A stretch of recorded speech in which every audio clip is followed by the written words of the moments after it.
voyez ce moment où vous chantez une chanson que vous kiffez et vous vous dites tiens je vais arriver à passer la note, tu vois, la note ultime et t'y arrives pas et t'es ridicule, ça fait un petit couac genre bah, je viens juste de faire ça.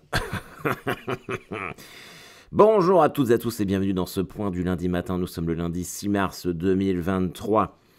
Putain, je pue, c'est un truc de ouf. Je viens tout juste de rentrer de Paris. Je ne sais plus où je suis, hein, je vous dis direct. Je suis vraiment en décalage total. Je suis décalqué. Je crois que j'ai dû dormir 8 heures depuis jeudi dernier. Un truc comme ça. Putain, je hais cette ville. Là, je crois que je suis arrivé à un point où c'est pas possible. Vraiment, mais je. Même y aller pour jouer, ça me casse les couilles. Ça me fait chier. Je me demande si je vais pas éviter cette ville. À tout jamais. À tout jamais. Là, ce matin, je dormais chez un pote à Asnières. Putain, tu prends le métro. Il y a plein de gens dedans. Et à un moment, je regarde, il y a plein de gens dedans. Je regarde un mec. Il était en bleu de travail, genre un gars de chantier. Et il était là à 7h30 dans le métro. Et je me dis, le mec, il est là, habillé avec ses trucs de maçonnerie, dans le métro. Et derrière, il va se faire une bonne journée de merde où il va aller bâtir de la charpente. Et le gars, ça commence par le métro, quoi. Putain, mais l'enfer du truc. L'enfer du truc. L'enfer du truc, c'est horrible. Et en plus, alors je prenais la 13, donc il va direct à Saint-Lazare. Là, il y avait je sais pas quoi sur la ligne. Du coup, il fallait descendre avant pour prendre la 14. Et les escalators étaient en panne. Franchement, monter les marches des escalators, quand ils marchent pas, c'est pire que des vraies marches normales. Et le mec devant moi, en plus, je le soupçonne de m'avoir lâché une caisse dans le visage. Vous savez, quand vous montez un escalier là dans le métro, là, tu prends le. T'as vraiment le cul de l'autre presque dans ta tête, quoi. Putain. Ah, puis j'en peux plus, t'arrives, c'est. Et en vrai, il y a que là-bas que c'est comme ça gueule de partout. Les mecs se battent. Tu peux pas être tranquille, on vient te casser les couilles sans arrêt. Oh putain, mais heureusement que je suis passé à ça. Ah bah alors là, je peux te dire que de la matraque, il y en a rien. Je sais pas, vous vous êtes jamais demandé quel type de dictateur vous seriez? Ah bah moi ça dépend des jours, hein. Si c'est un jour où je reviens de Paris, bah putain laisse tomber. Ouf, hop hop hop hop hop. Ah bah là c'est la fin des temps. Hier on est reparti avec mon pote Étienne, il devait être 3 heures, on était sur les grands 3 heures du mat, bon, peut-être pas 2 heures. Ouais 2 heures du mat je pense. On était sur les grands boulevards, j'appelle un Uber pour que ça nous ramène. Putain des mecs qui viennent nous casser, un mec qui vient nous casser les couilles, il a demandé de l'argent. Mais l'horreur. Et Étienne, il lui donne une pièce gentiment, et le mec, il a fait ah, mais tu veux pas qu'on aille un distributeur, s'il te plaît, je suis vraiment dans la galère. Tu sais, le mec qui insiste, tu vois, ah, c'est bon, prends ta pièce, casse-toi. Et le mec, il fait le mec, il fait, je peux te prendre dans mes bras. Et Étienne fait, bah ouais. Et l'autre, il a tapé une bise au SDF, quoi. C'est lui qui a raison. Enfin, c'était même pas un SDF, le mec. C'était un gars qui traîne, tu vois. Mais et le gars, il fait ouais, je peux demander à ton collègue, alors que je suis juste à côté. Je fais, ne m'approche pas. Surtout, en plus, alors, je vous dirai pourquoi, parce que j'ai passé une très mauvaise soirée. Et vraiment, la dernière chose dont j'avais besoin, c'est un connard qui essaye de me faire un câlin à 2 heures du mat, tu vois. Enfin bon, bref, voilà, bienvenue à Paris. Euh, j'ai eu une grosse semaine, très très grosse semaine. En fait, j'ai l'impression que ça fait un mois depuis que j'ai pas fait le dernier épisode du point du lundi matin. Je vous ai laissé lundi dernier. Donc ma santé mentale est à peu près toujours au même niveau. Ce qui est bien, c'est que quand je travaille comme ça non-stop, dans un premier temps, je suis tellement en fait dans l'énergie bah, de jouer, d'aller partout. Là, j'ai vraiment fait des allers-retours qui n'avaient pas tellement de sens et ça me permet de bah voilà d'éviter de penser et puis d'être dans le concret, dans la réalité. Seulement j'ai remarqué qu'en fait si je joue trop, par exemple hier soir c'était le cas, et que je suis fatigué, forcément je suis moins bon sur scène parce que je savonne, je suis moins concentré, du coup c'est moins bien, les gens rient moins, et d'un seul coup, putain, je remets tout en question et je laisse les émotions prendre le dessus aux dépens de la réalité. Hier, j'en étais même à remettre en cause un passage qui cartonne à chaque fois que je le fais et que je fais depuis des années. Tu vois. C'est n'importe quoi, c'est juste que. Et en plus, je suis même hermétique à toute forme de rire, tu vois, j'ai décidé que c'était pas bien, tu vois, c'est ça en fait. J'ai un moment dans ma tête, je fais le choix de me dire ça va être nul, je suis nul, et ça c'est vraiment relou. Et je pense qu'en fait ça c'est lié aussi à la fatigue, et c'est un truc sur lequel il faut que je travaille. Mais moi j'ai décidé d'aller mieux et de faire les efforts, donc je fais un gros travail sur moi-même. Je lis énormément de trucs, voilà. Et puis si ça passe pas, bah tant pis, hein, j'irai dans l'étape thérapie. Il n'y a pas de, il y a pas vraiment de honte à ça, il y en a pas, même pas du tout. Donc, mais bon, je sens que je peux encore essayer de corriger un peu le tir moi-même, donc c'est ce que je fais. Et puis voilà. Enfin, quoi qu'il en soit, au rayon vraiment des bons trucs, mardi dernier, j'ai fait la première partie de Dedo à l'Européen. Et donc, il y avait Yacine, Bellous, et puis moi-même en première partie. Et vraiment, c'était vraiment chouette. J'ai vraiment passé un super moment. Et comme je vous le disais la semaine dernière, c'était la première fois que je retournais à l'Européen depuis 4 ans. Et vraiment, en fait, j'ai senti la différence. Et ça, c'était cool parce que j'ai senti que j'avais progressé. Genre, pour moi, la salle avant, elle me semblait énorme. À l'époque où j'étais en première partie de Blanche, ça me semblait très grand. Et là, j'arrive, je suis putain, c'est tout petit en fait ici. C'est vraiment tout petit. J'avais aucune appréhension. Je me suis même permis de tester 2 3 trucs. Ça a très bien fonctionné. Les gens étaient vraiment cool. Après, on va pas se mentir, Dedo et moi, on a un petit peu le même public. Du coup, c'est vrai que j'étais un peu sur un billard. Mais encore, faut-il que même si t'es un billard, même si t'es sur un billard, j'essaie de trouver une analogie un peu, un peu classe. Même si t'es sur un billard, eh ben faut quand même que tu tapes les boules. Ouais, ok, c'est pas ouf. Mais quoi qu'il en soit, faut quand même faire le travail. Donc ça, c'était chouette. Et après, je suis allé, j'ai passé la soirée chez mon pote Léopold. Léopold, vous savez, sur Twitch, souvent, si vous me suivez depuis longtemps, je faisais des matinales. D'ailleurs, il arrête la matinale sur Twitch, Léopold. Il reste plus que 15 jours, il m'a dit. Mais il a une magnifique maison. J'ai eu sa petite femme, son petit gamin, tout ça. J'étais très content pour lui. Ça fait partie des gens que j'ai pas vus depuis longtemps. Et ça fait partie de ces potes qu'on a, où même si tu te parles pas pendant un an, tu sais de quoi te raconter. Et c'est exactement ce que j'ai vécu avec Swan ce week-end. C'était la même chose, mais bon, on va y venir plus tard. Et donc, ouais, des dos trop cool. Et mercredi, je suis allé chez Game One. C'était. Putain, mais je crois que je vais me faire, faire une lettre de motivation et envoyer mon CV. Qu'est-ce que j'aime être là-bas. Qu'est-ce que j'aime être là-bas. Je vous le dis, les amis, parce que je sais que vous écoutez le podcast. Marcus, Mathias. Mais vraiment, c'est incroyable. C'est vraiment le, d'une bienveillance, c'est tellement cool. Et qu'est-ce qu'on s'est marré. On a joué à Mario Party. Alors d'ailleurs, ça passe ce soir. Ça passe ce soir à 21h20 sur Game One, bien sûr. Level 1 spécial Mario Party. Il y aura des rediffs que je peux vous donner maintenant si j'ai mon téléphone dans le coin. Ah si, il est là. Bien. Ah putain. Il y aura des rediffs quand Après, je sais pas. Apparemment, le système de replay sur Game One, il est un peu... c'est un peu de la merde. Donc voilà, diffusion lundi 6 mars, donc aujourd'hui à 21h20. Rediffusion mardi 7 mars, donc demain à 22h. Et samedi 11 mars à 23h50. Voilà. Et normalement, il va y avoir des capsules aujourd'hui postées par Game One, vous savez, des extraits. Mais vraiment, vraiment très très cool. J'y vais en chausson. Et c'est vraiment une émission pour laquelle je n'ai vraiment aucune pression. J'y vais qu'avec du plaisir. Je vais bien, on va y venir après, mais je vais faire une très grosse émission bientôt. Et là, je peux te dire qu'on n'est pas sur le même, on n'est pas sur le même niveau de sueur dans le dos. Voilà. Donc c'était très très chouette. Et puis, je sais même plus où j'étais, mais si je suis rentré de Game One. Ah si, les enfants, ils étaient contents parce que Game One, en fait, c'est dans le même bâtiment que MTV et Nickelodeon. Et du coup, je suis monté chez Nickelodeon et j'ai pris des goodies, pas de patrouille, pour les enfants. Et je suis quand même un bon père. Non, c'était vraiment cool.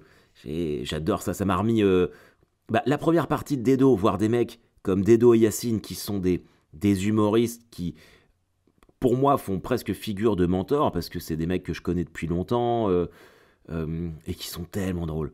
Tellement drôles.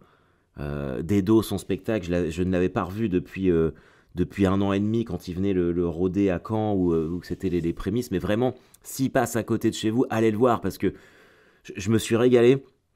Ça dure 1 heure et demie, alors j'ai trouvé ça m'a surpris en fait la longueur pour du stand-up, mais vraiment je ne l'ai pas vu passer. Et puis Yacine, de toute façon, Yacine Bellous, c'est vraiment... nous, dans le milieu, on dit que c'est le comique des comiques, que c'est le comique préféré des humoristes en France, mais c'est le mec le plus drôle de France. Il est incroyable, il est incroyable. Et vraiment, je ne dis pas ça parce que ce sont des potes, et que c'est vraiment... C'est... Mais, vous savez quoi? Ce soir, je fais la première partie de C-League, dont je vous parle souvent. Et Dedo et puis Yacine, tout comme Verino, ça fait vraiment partie de ces mecs qui sont... alors, ils vivent bien, parce qu'ils ont leur public et tout, ils tournent, mais ça devrait être beaucoup plus médiatisé que ça. Enfin, je me pose encore la question de pourquoi on fait le choix du vide, de la vacuité et des blagues de merde, pour qu'après... la pensée générale, le lieu commun soit de se dire putain, alors les humoristes français, c'est vraiment catastrophique. Mais pas du tout, pas du tout. Il y en a tellement qui sont forts. Il y en a tellement qui sont forts. Même dans les gens qui sont pas connus. Moi, si je vous cite du Adrien Montowski, du Avril, tous ces mecs-là sont très très très très drôles. Et pourtant, à moins que vous suiviez réellement l'humour, ce sont des noms qui ne vous évoquent rien. Vous voyez leur spectacle, vous vous dites putain, c'est quand même chouette. C'est quand même chouette, le stand-up français, il y a un vrai niveau très cool à voir. Mais bon, voilà, c'est comme ça, c'est... De toute façon... voilà, qu'est-ce que vous voulez que je vous dise, moi? C'est tout, c'est tout. Et jeudi, je suis rentré, j'ai fait 15 km. J'ai couru 15 km. Vous savez, je sais plus si je vous l'avais dit ou pas, mais je m'inscris pour le semi-marathon de Caen. C'est le 4 juin. Et moi, en fait, je prendrai 40 ans le 2. Du coup, je me dis, tiens, je me fais un petit challenge pour voir si je suis toujours capable de courir un semi-marathon. Parce que le marathon, c'est trop long à préparer. Vraiment, c'est impossible pour moi. Mais je vais y arriver. Tu vois. Mes 15 km, j'étais vraiment... j'étais complètement dead à la fin. C'était vraiment très dur. Attends, excusez-moi, je replace mon ordinateur. Il est en train de se péter la gueule.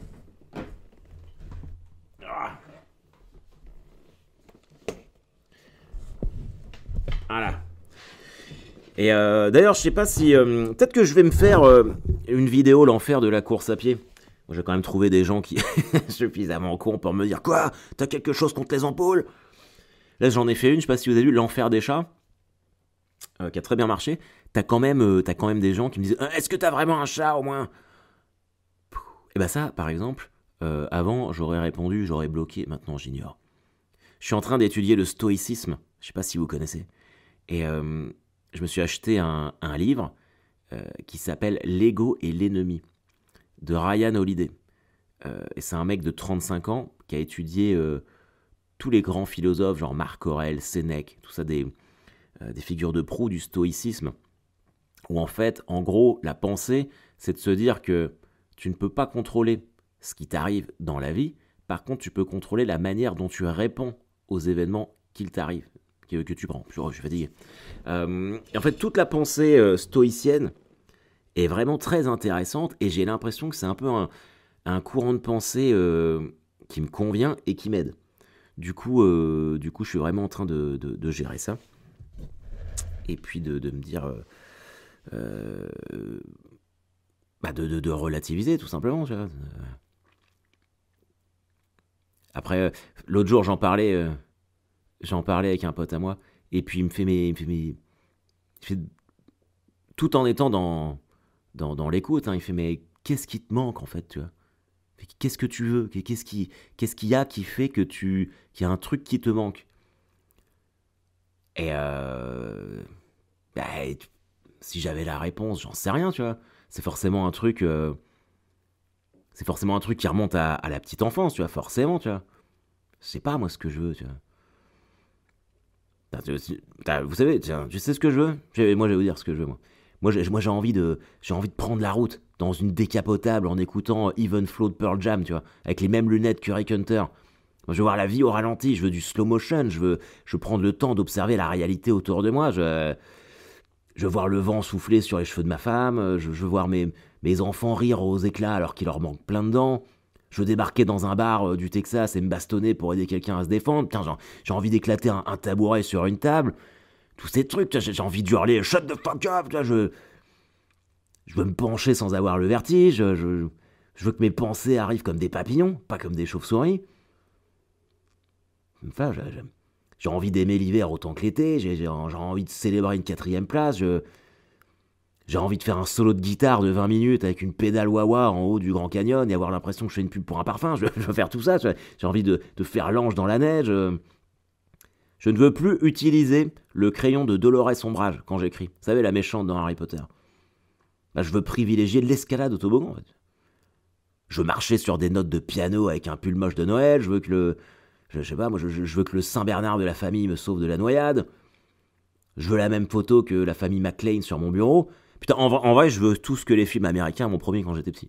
Je m'en rends compte maintenant. C'est ça que je veux, tu vois. Je veux que les méchants portent des colliers de barbe et des cols roulés. Je veux que quand je parle, tu vois, qu'il y ait une petite ligne de basse qui fasse tout. Mais ça, c'est pas possible. Mais bon, c'est pas pour ça qu'on n'est pas heureux, hein, les amis. C'était peut-être un peu intense. Tu sens que j'ai pas dormi depuis longtemps, là. Sinon, dans le reste de ma semaine, je suis allé dans un lieu à Saint-Denis-le-Gard pour jouer le spectacle. C'est à côté de Granville, dans la Manche, donc pas très loin de chez moi. C'était sold out. Et mine de rien, c'était complet. Et ça fait plaisir parce que là, je suis sur un petit vortex de dates complètes. Là, si je pense à Cholet, à Versailles, à ça, à Granville. Vendredi, je joue à Lorient. Je ne sais pas s'il y a des Lorientais parmi vous, dans un club qui s'appelle le Sale Histoire.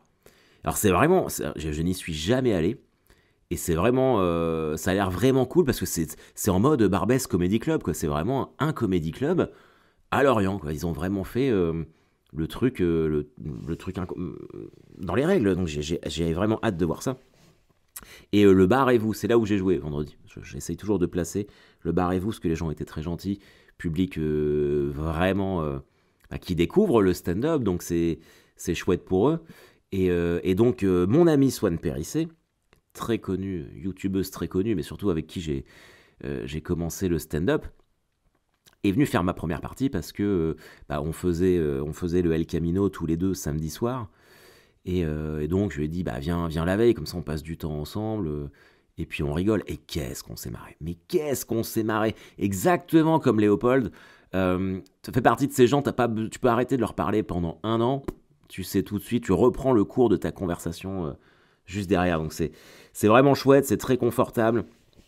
Et puis surtout, j'ai halluciné de la fanbase qu'elle avait, quoi.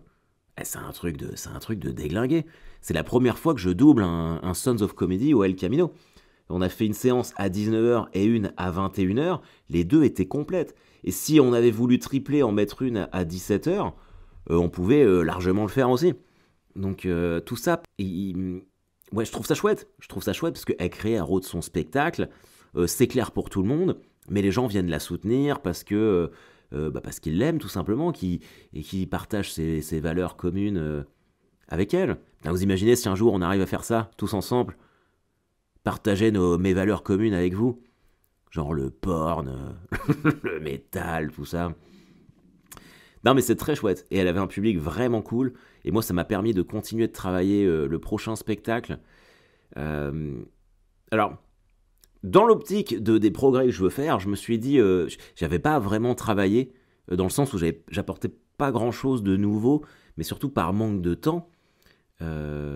Mais vraiment, j'ai quand même pu bien progresser, surtout sur la deuxième session où on s'est régalé. Parce que la première, je me remettais un peu le texte du nouveau spectacle que j'avais pas joué depuis 15 jours. Et 15 jours, c'est énorme. 15 jours quand tu rôdes un truc, 15 jours sans faire les nouvelles blagues que tu as écrites, c'est une éternité. Donc la deuxième était mieux. Et les gens étaient vraiment très contents. C'est tellement cool en fait, c'est tellement incroyable. C'est tellement incroyable de de vous voir repartir avec le sourire, de prendre conscience que vous n'avez pas perdu votre soirée, que vous êtes content. Moi, je réalise trop ce que c'est en fait de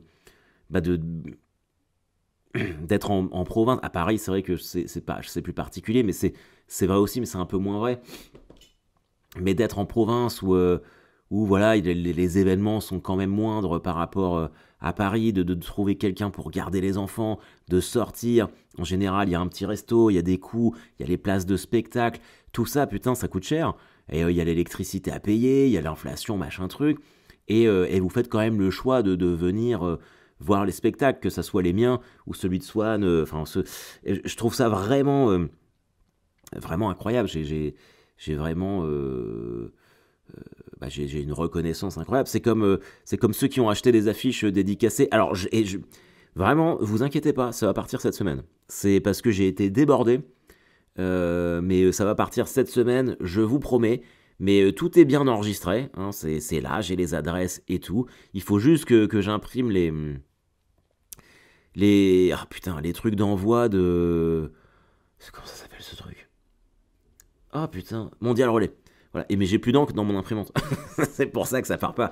Donc, mais je vais m'en occuper cette semaine, aucun souci quoi. Donc voilà. Et puis, si je vous l'ai pas dit, mais donc le site est sorti, ça je vous l'ai dit, mais il y a une newsletter. Donc inscrivez-vous à la newsletter pour pouvoir. Parce que là, en ce moment, j'arrête pas de recevoir des gens, des messages ou des commentaires. Ils font oh, mais tu passais là, si j'avais su, nanani, nananer.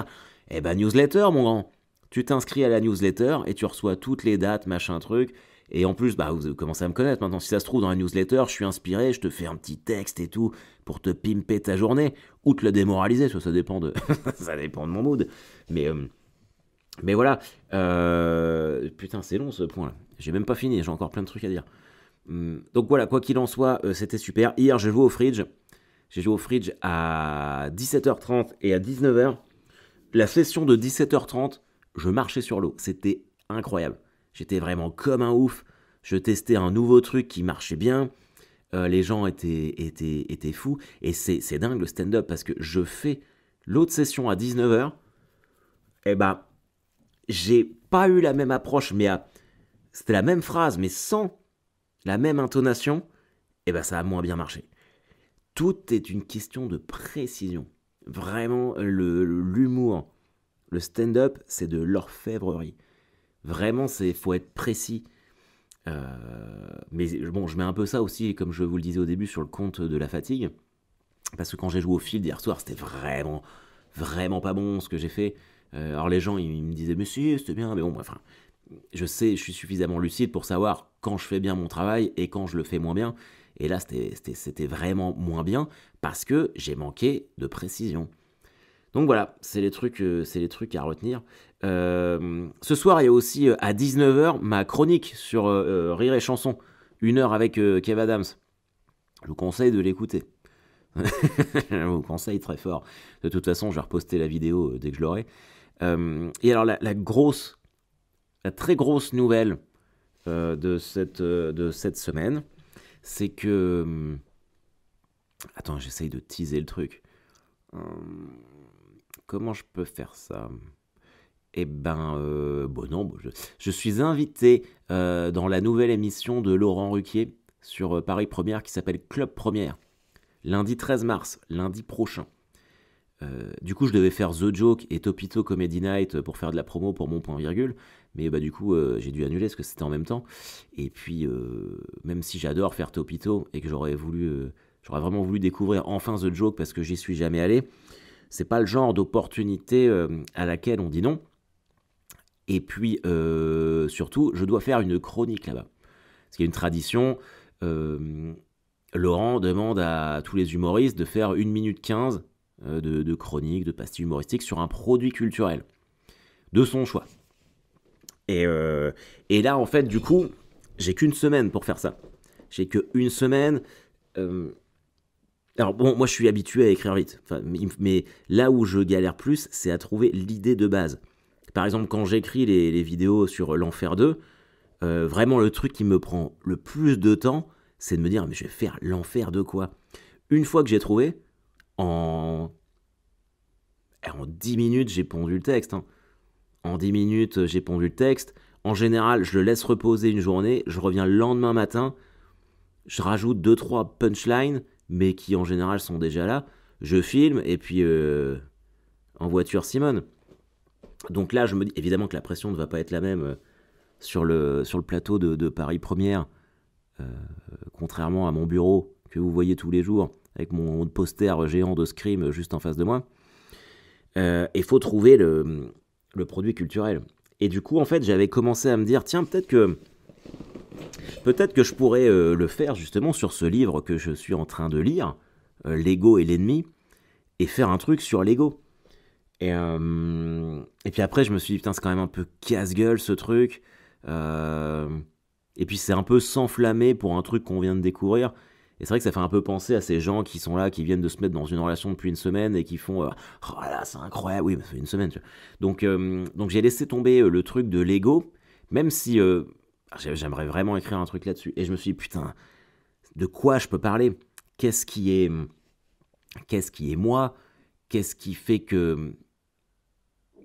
Qu'est-ce qui peut résonner où j'ai pas l'impression d'être un imposteur? Tu vois, euh, c'est pas. Si je commence à aller parler de. Je sais pas, moi, du dernier film français primé au César, machin truc, personne ne va y croire. On se dit, bah, c'est pas vraiment du Harold, ça. C'est pour ça que j'ai choisi de parler du film Cocaine Bear. Je sais pas si vous avez vu la bande-annonce de ce film. Alors, je vous conseille la chaîne de mon pote Mathieu, qui fait des critiques de films, qui s'appelle Fantomatics sur YouTube. Et il a fait la critique de ce film Cocaine Bear. Pour vous la faire courte, c'est des trafiquants de drogue qui se débarrassent de kilos de cocaïne depuis un avion. Ça tombe dans une forêt. Et il y a un ours qui sniffe de la coke. Et après, il devient dingue, il tue tout le monde parce qu'il veut encore plus de coke. Donc bon, il y a clairement une référence à la biographie de Pierre Palmade. Ça me semble évident. Il avait tellement envie Mais je sais pas à quel moment je peux dire ça. Je sais pas... Comment vous vous sentez, vous, par rapport à ça? Si j'arrive, je dis ouais... Parce que hier, je l'ai testé au field, mais ça a pas marché. Mais comme tout le reste de ce que j'ai fait n'a pas vraiment marché, je sais pas trop. Mais si j'arrive et que je dis ouais, c'est vrai que les Américains, c'est toujours plus marrant, parce que eux, ils ont un ours qui tue tout le monde parce qu'il veut plus de cocaïne, alors que nous, en France, c'est un humoriste au volant de sa bagnole. Alors là, les gens, tu vois, un petit je suis désolé, je suis en roue libre. Un peu comme Palmade sur une départementale. C'est too much ou pas, ça? C'est too much ou pas? Donc vous me dites. Mais voilà les nouvelles de la journée. Je vais aller prendre une douche maintenant et me coucher. Je suis vendredi à Lorient, au Salle Histoire. Les places sont en vente. Et je suis ce soir en première partie de Selig au Théâtre à l'Ouest à Caen. Et je vais aller me coucher après et ne plus rien faire. Prenez soin de vous, les amis. N'oubliez pas, ce soir, Game One, 21h20, si vous l'avez. La chronique Rire et Chanson à 19h. Et puis roulez jeunesse. Allez, bye bye.